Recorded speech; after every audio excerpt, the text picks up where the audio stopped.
A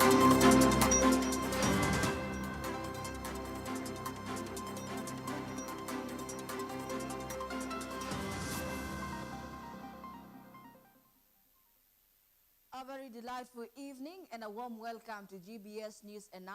Tonight we bring you the leading news of the hour that have taken place across the country and of course the global space as well.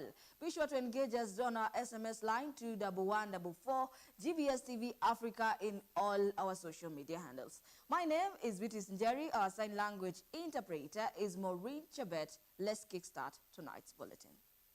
President William Ruto has waded into issue of delayed salaries of public servants. On Tuesday, Ruto noted that it was the first time Kenya was experiencing such an incident, adding that he will not borrow money to pay salaries. However, he assured the government officials that their salaries will be paid by next week. Members of parliament were among the civil servants whose March salaries were delayed. County employees have also decried the delay in receiving their salaries. Let's take a look. Today, we witness the culmination of the annual performance contracting cycle and the commencement of analysis, reflection, and improvement of future performance on the basis of evidence-based evaluation and feedback. Government salaries for civil servants in Kenya have been delayed this month due to an operational liquidity crunch, and President William Ruto has noted thus allaying fears that the government was unable to pay its officials. I know we had an issue of delayed salaries, which is, somebody said, it is the first time that we are having delayed salaries. Yes, it is the first time we are having delayed salaries. But it's also the first time we are having such monumental debts. Without hesitation, the president affirmed his commitment that the country will not borrow funds to spend on recurrent expenditures, including salaries. He also maintained that the government will not borrow to pay salaries. Instead, the president said the government will mobilize local resources to meet their obligation. We will not continue the old tradition of borrowing money to pay recurrent expenditure, to pay salary. In addition, Ruto said Kenyans will pay taxes regardless of who they are. Your Excellency, I invite all the public servants to take time to read, understand, digest the Kenya Kwanza manifesto, the plan, so that they understand your vision, they understand your programs, and they understand the bottom-up economic transformation agenda as your tool of developing this country. Once they have understood the plan, they will make your work very easy. We have experience of people who are not used to paying taxes. But we have said that this is no longer going to be the animal farm. All of us are going to pay.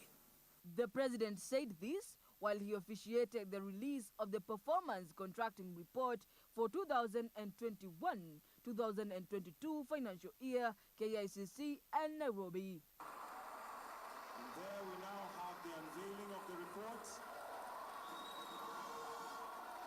With thousands of government employees suffering from unprecedented delays in payment of their salaries, National Treasury and Economic Planning Cabinet Secretary Njuguna Ndongo warned of tough times ahead, saying the government is in a financial fix with nowhere to get more funds. Lifting the lead on the cash crunch, Professor Ndongo said the national government is facing financial constraints as it is caught between underperforming revenues and limited access to finance due to narrowing borrowing headroom.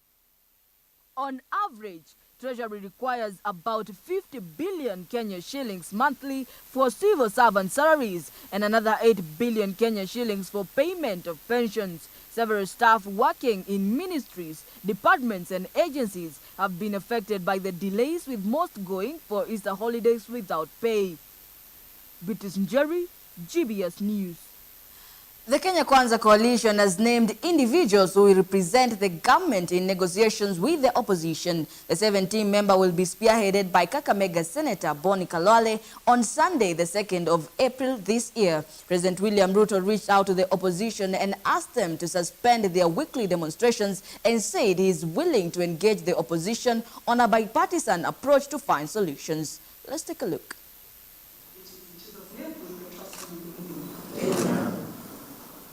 Kakamega Senator Dr. Boni Khalwale will lead a 7-member team from Kenya Kwanza's side in a proposed bipartisan talks to help find solutions in what the opposition has highlighted as key areas of concern to abate weekly demos that has hurt the country's economy a great deal. The 7-member team comprises 4 members of the National Assembly and 3 senators. Our PG met this morning under the chairmanship of President William Ruto, who is also the party leader of the Kenya Kwanza Alliance. Noting the President's address to the nation on 2nd of April 2023 that called for a parliamentary bipartisan process on the reconstitution of the IEBC selection panel, the PG this morning resolves as follows. 1, the parliamentary group agreed with the President on the need to govern the country in accordance with the Constitution and the rule of law. 2, appreciating that the Constitution of Kenya gives Parliament the singular mandate of resolving all issues that are of concern to the people of Kenya. The parliamentary group meeting agreed with the President on a parliamentary bipartisan approach in resolving such matters. Consequently, the PG nominates the following members to lead our team in this process. 1, the Honorable Boni Khalwale, Senator Kakamega. 2, the Honorable George Murugara, the Member of Parliament, Tharaka. 3, Honorable Senator S.C. Okenyuri, nominated Senator. 4, the Honorable Mwengi Mutuse, Member of Parliament, Kibwezi West. 5, the Honorable Lydia Haika, Women Representative, Taita Taveta. 6, the Honorable Senator Hilary Sigei, Senator Bomet County. And 7, the Honorable Adan Keinan, MP Eldas. The team will spearhead the bipartisan talks with the 7-member team that was also announced by Azimio la Umoja coalition leader Raila Amolo Odinga last week. Number 6, Honorable David Kosing, and number 7, Honorable Tiende Amolo. The team was picked during the Azimio la Umoja parliamentary group meeting in Machakos County. This was after Raila accepted an appeal from President William Ruto to call off the Azimio countrywide demonstrations.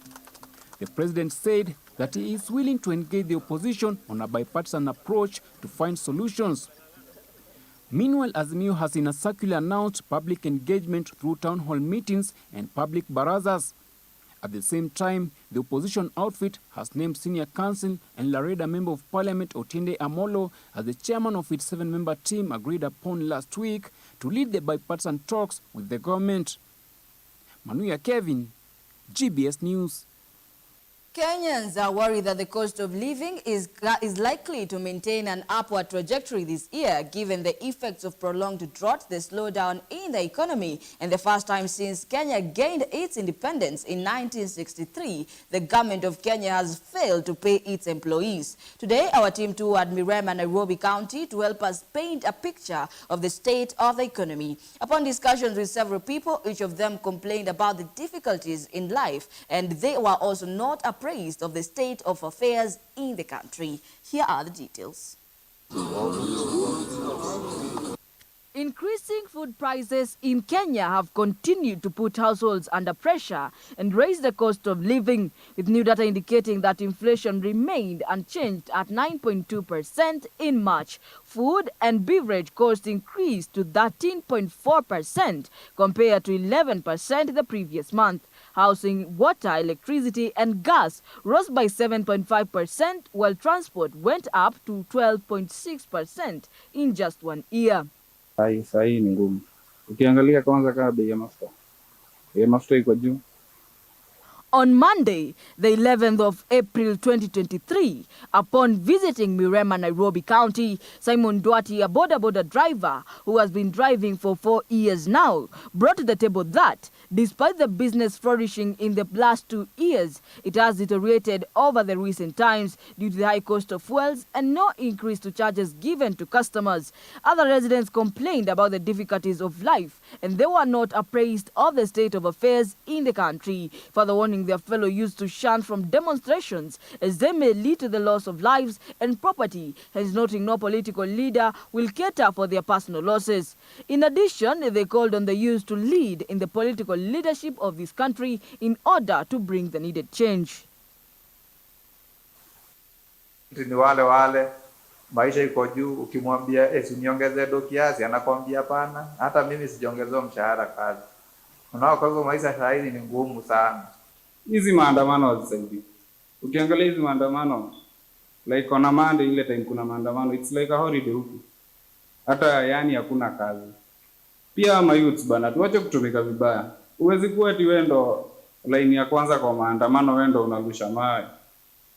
Sasa hii maandamano pia inaharibu economy. Have 70% of young people representing the Kenyan people, and the Kenyan people are 70% is a very large number. If you look at out of 100%, we have people who are there to champion for young advocacy. Young people wanatumika kufanya kesi, young people wanatumika kwenda kufanya maandamano, and I'm calling up to young people, kindly, do not be used to do political advances, political grievances, political grudges. Msikuwe mnatumika kufanya vitu kama hizo. Last week, the Central Bank of Kenya raised interest rates for 4 times in 8 months, increasing the central bank rate by 75 basis points to 9.5%. This means loans will be more expensive. In the language of the CBK, the further tightening of the monetary policy in order to anchor inflation expectations. CBK Governor Dr. Patrick Njoroge said it will take about 3 to 8 months for private sector credit to be affected. Takes something like 3 to 8 months for the impact of that MPC decision to impact or to affect credit to private sector. According to observers, Kenya's financial crunch and economic crisis have been in the making since at least 2007 to 2008 post-election violence. The unrest, large-scale displacement set the tone for the national currency pledge and the World Bank failing macroeconomic outlook for the country, chasing away investors and destroying the agricultural value chain. Bitis Njeri, GBS News. President William Ruto has said excellent performance by public servants must be encouraged and rewarded. He said the culture of suppressing high performance is primitive and has no place in any democracy. The president noted that a commitment to go an extra mile will ensure effective delivery of services to Kenyans. Ruto was adamant that the government was committed in institutionalizing the performance management so that we can experience considerable improvement in public service delivery. He added that institutionalization of performance management in the government will be further anchored in a policy framework to promote efficiency, promoteness and transparency. The head of state said progress is being made in developing the government online performance contracting information system. He observed that the government will ensure completion of viable budgeted for already commenced projects. Mr. Gachagua said a vibrant and motivated public service was key to delivery of services. Mr. Mudavadi says strengthening devolution was part of efforts to ensure efficient service delivery.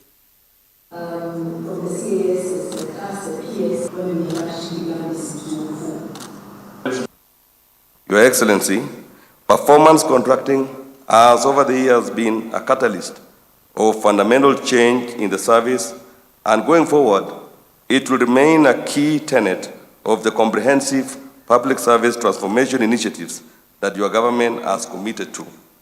Through Executive Order Number 1 of 2023, you graciously mandated my office with leading and overseeing the promotion of ethics, good governance, efficiency, and effectiveness in the provision of public service. Performance of the public service must then be integral in driving the bottom-up economic transformation agenda as an offshoot in realizing the Kenya Vision 2030 that seeks to transform Kenya into a globally competitive, prosperous country.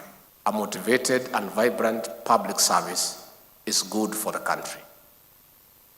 President Mwai Kibaki, the celebrated president of this republic, succeeded in turning around the economy of this country by empowering the public service and allowing them to work. Your Excellency, since you came to the office, you have dignified the public service. We are well on course in running a stable economy that is not dependent on unnecessary, excessive borrowing. I know we had an issue of delayed salaries, which is, somebody said, it is the first time that we are having delayed salaries. Yes, it is the first time we are having delayed salaries. But it's also the first time we are having such monumental debts. And I had a long meeting with all the agencies under the Ministry of Transport and Roads to scale it down. I think we have shaved another 250 billion out of that so that we can stagger the projects, deliver on the ones that are of immediate, already started and rolling, and then do the others later, because we have to live within our means. Once again, a big thank you for joining this live broadcast. It is a chilly evening. Do make sure to keep warm. We have a lot lined up for you in our bulletin tonight. But first, let's take a quick commercial break.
Everywhere, GBS.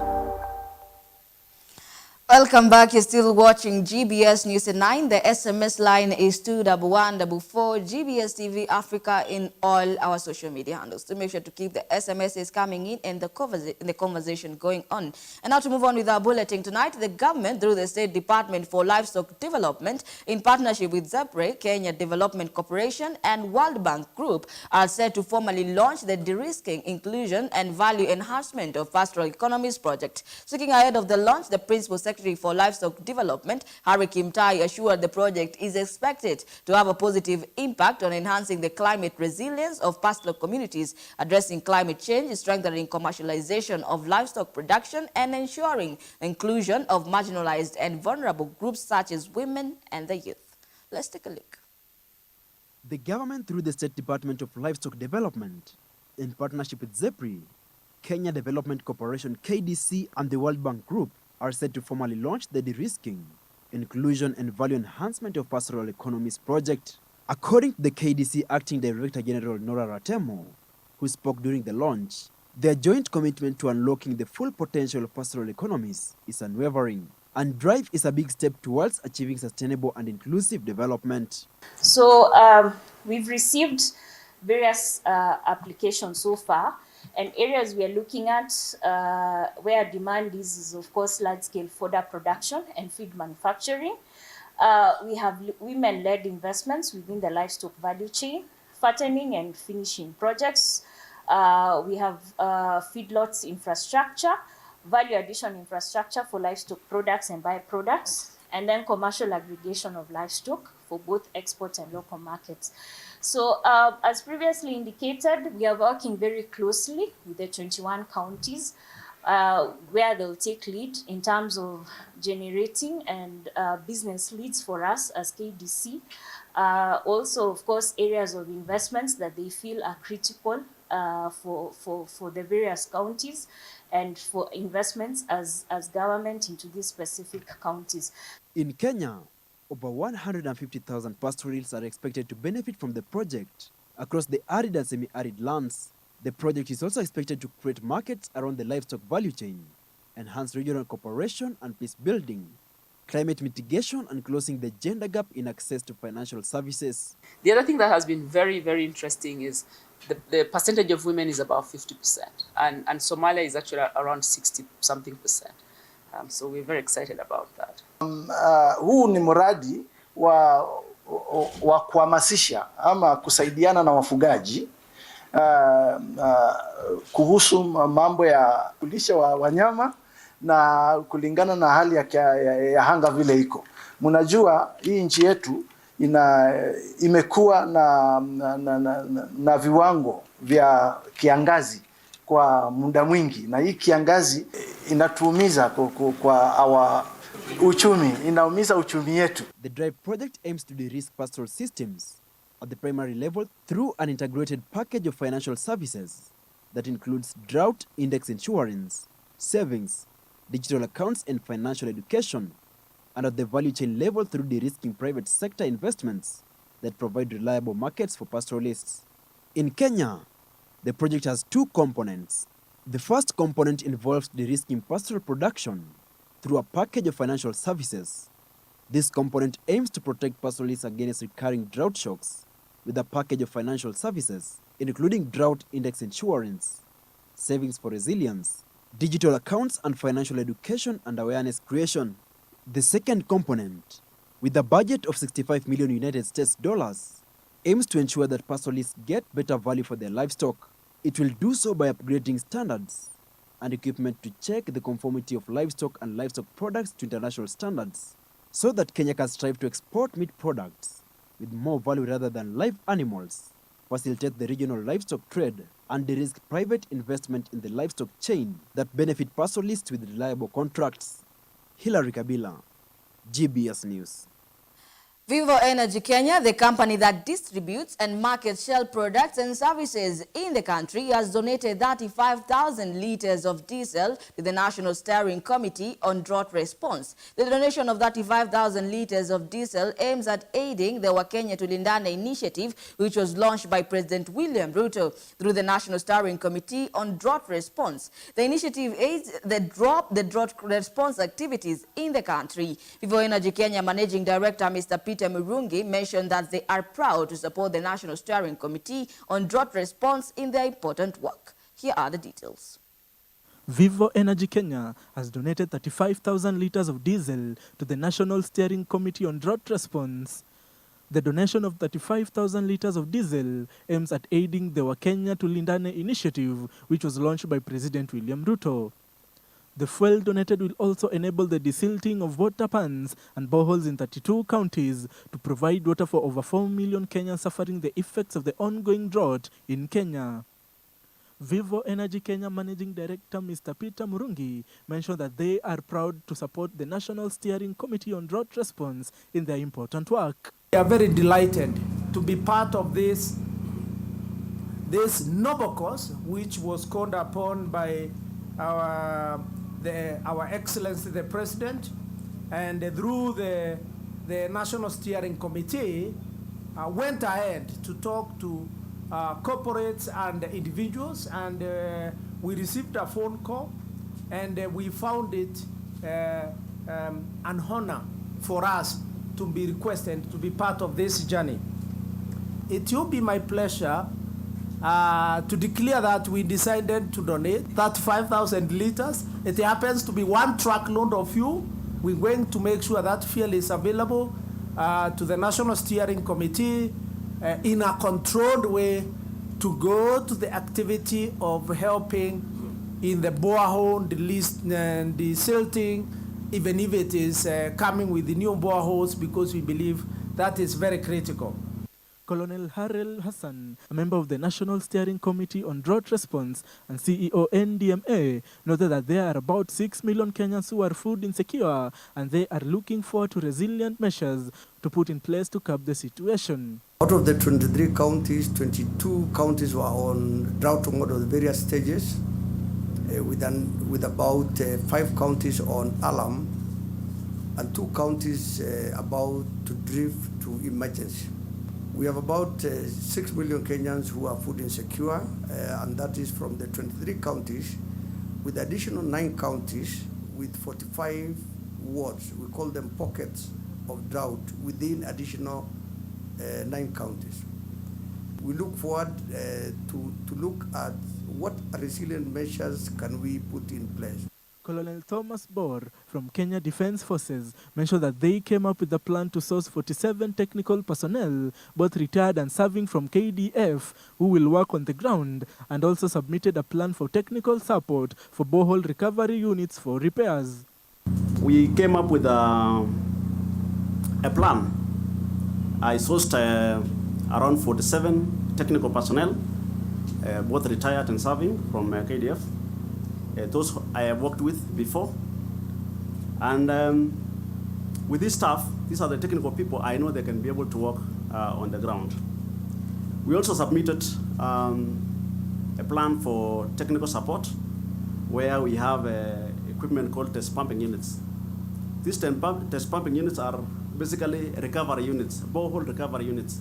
According to Henry Kilonzo, an NSCDR member, a partnership with Vivo will ensure the provision of long-term interventions like the provision of water for drinking, cooking, and other uses, and also rehabilitate approximately 340 boreholes in 32 counties in arid and semi-arid areas.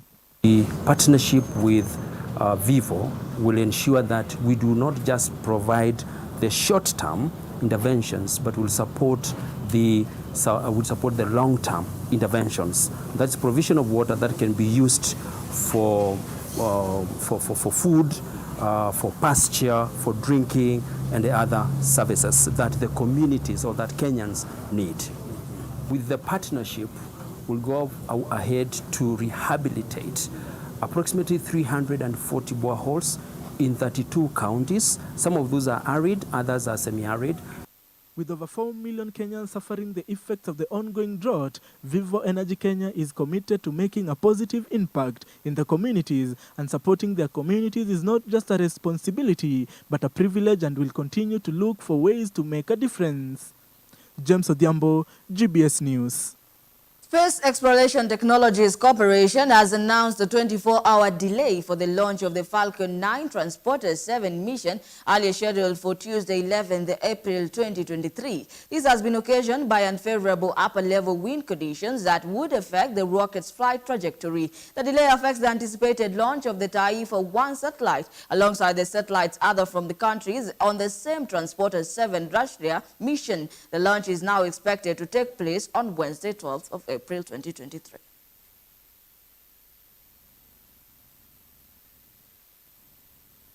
I am Patan Odhiambo. For the Taifa 1 mission, I've been the communication subsystem lead. I've also been the payload subsystem lead. So basically, coming up with the wireless link between the satellite and the ground station to ensure that we can command the satellite, we can receive feedback from it, we can know its health status, we can also access the images that the satellite gets, and also to just be able to decide on the kind of camera that is best for the mission.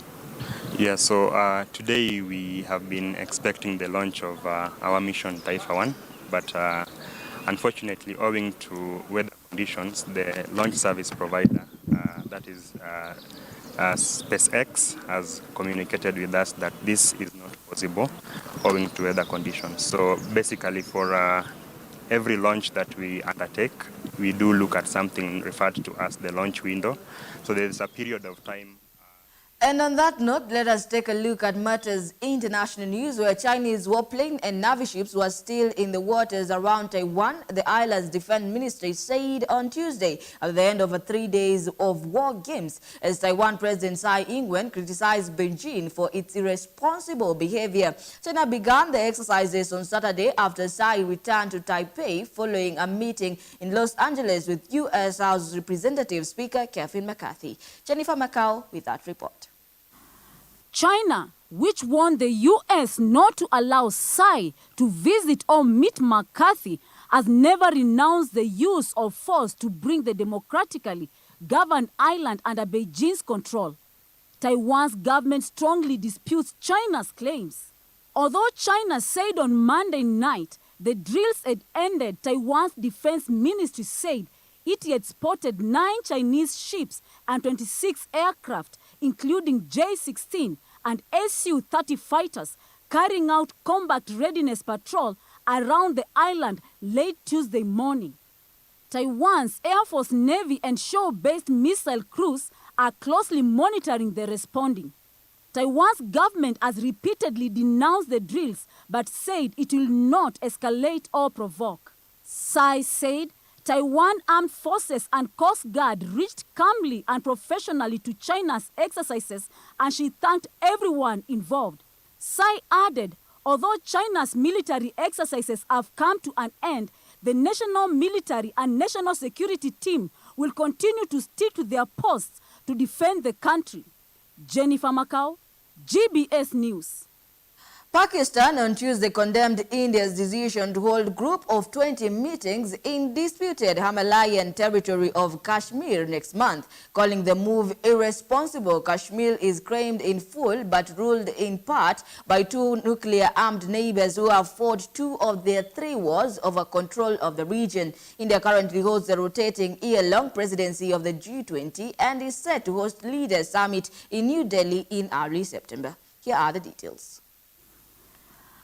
Friday, India released a full calendar of events leading up to the summit, which included G20 and Youth 20 meetings in Kashmir's summer capital of Srinagar and Leh in the neighboring region of Ladakh in April and May. Pakistan's foreign ministry issued a statement condemning the choice of venues in disputed territories. The ministry added and said India's irresponsible move is the latest in a series of self-serving measures to perpetuate its illegal occupation of Jammu and Kashmir. It went on to accuse India of acting in disregard of the UN Security Council resolutions and in violation of the principles of the UN Charter and international law. Pakistan vehemently condemned these moves. New Delhi has long accused Pakistan of staking a decades-long separatist insurgency in Jammu and Kashmir, the only Muslim-majority region in India. Islamabad denies that accusation, saying it only provides diplomatic and moral support for Kashmir's self-seeking determination. Pakistan also accuses India of human rights violations in the parts of Kashmir under its control, a charge New Delhi rejects. Jennifer Macau, GBS News. Thank you, Jennifer, for that detailed report, and that takes us to our sports news. But first, let's take a quick break. We'll be right back.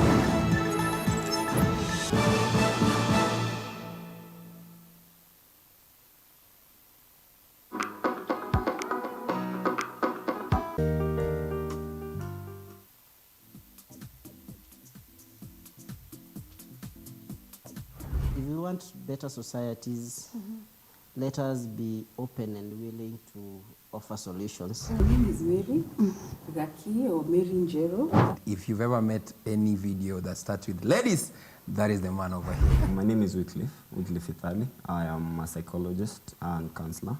If you're a believer, be the church. Don't go to church, but be the church. Someone said that if you want to change the world, mentor a child. And the one thing that I've grown to see, and every day it's happening in our community.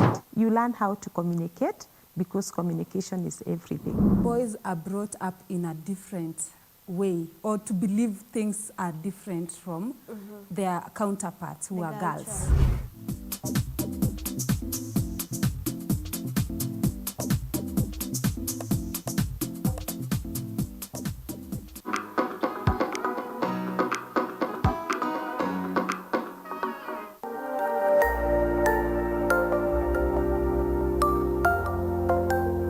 Everywhere, GBS.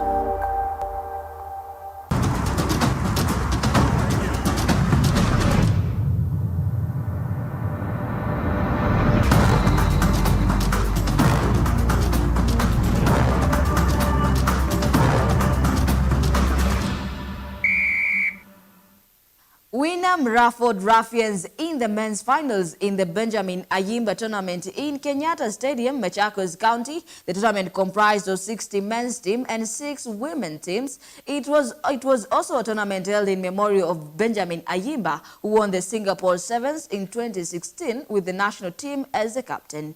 Let's take a look.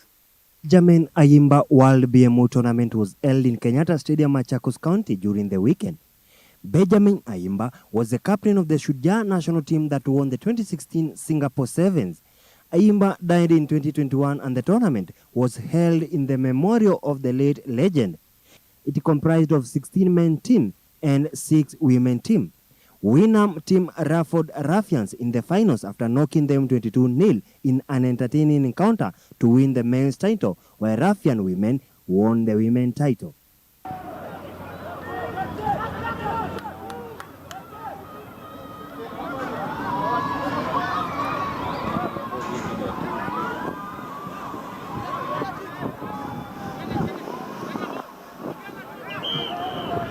Speaking during the awarding ceremony, Machakos Deputy Governor Francis Mwangangi said that their administration is geared towards nurturing and developing talent in the county from the village level, noting that Machakos County will be the center of sporting champions in the coming years.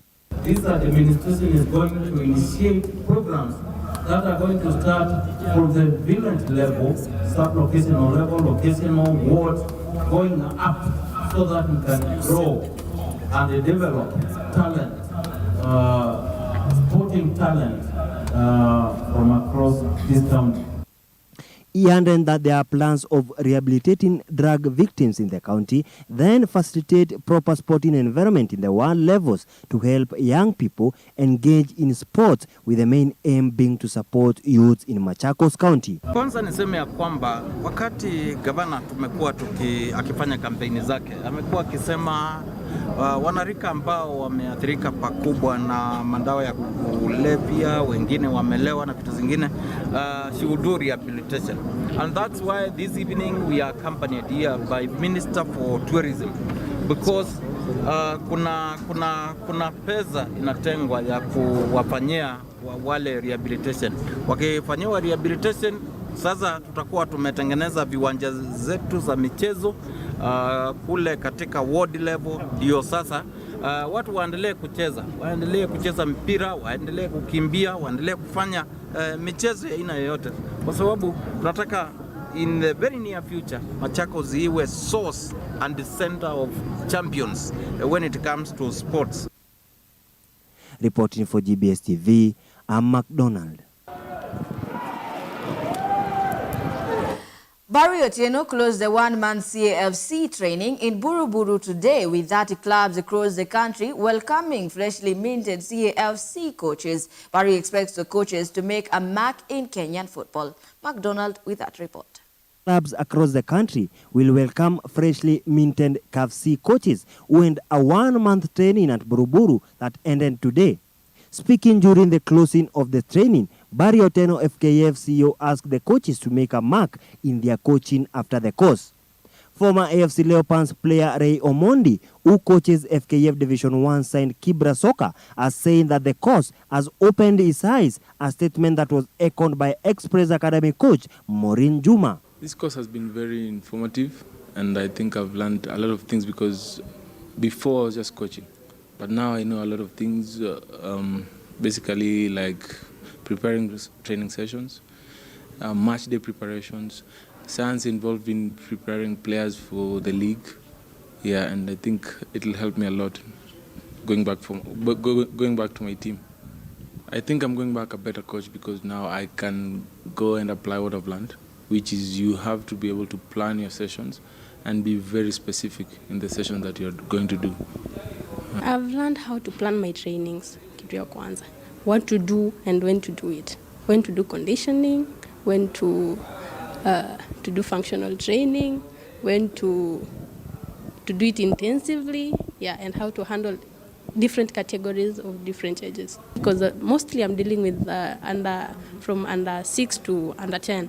So mostly I've learned here that our kona their kind of training and their way of handling. So basically nenda tu kuintroduce hiyo kwa group yetu na najua tutagrow. Rainbow FC Eric Macharia has said he will use the course to drive his club forward, with RO proprietor Ronald Okoth said he is moving from Buruburu a better coach. Course imekuwa very good. Of course imekuwa interactive, innovative, and also imekuwa encouraging for us young coaches as a whole to get new things, to learn from the other coaches, from each other, and also from the instructors. Yes, football is wide, but the key thing is me as a coach is how I prepare my team for us to win. I think I'm coming out from this course with a lot of confidence.